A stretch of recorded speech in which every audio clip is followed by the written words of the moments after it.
In this video, we are going to see how can we quickly get Selenium scripts automatically written for us.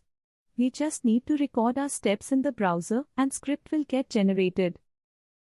Now, let's start. Click on Start Recording. You can see window is open where the code will show up. Let's open google.com and enter shows in Google search bar. Click on DK extension. You can see the code is getting generated automatically. This is click code, this is type code and this is code for enter. Now, let's scrape search count by right-clicking on the number and then click scrape and select text. Click on extension. And let's wait for the code to load. You can see code is generated. Copy the code.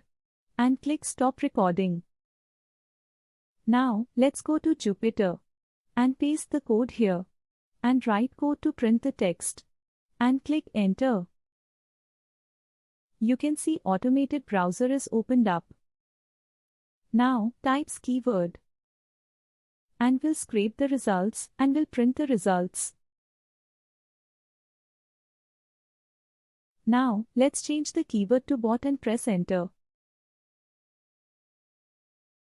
You can see another browser will open and enters the given keyword.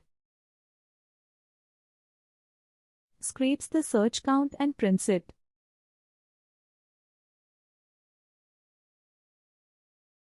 Now, let's try again and change the keyword to automation. Another browser window opens up and then searches for automation and scrapes the search count and shows in Jupyter.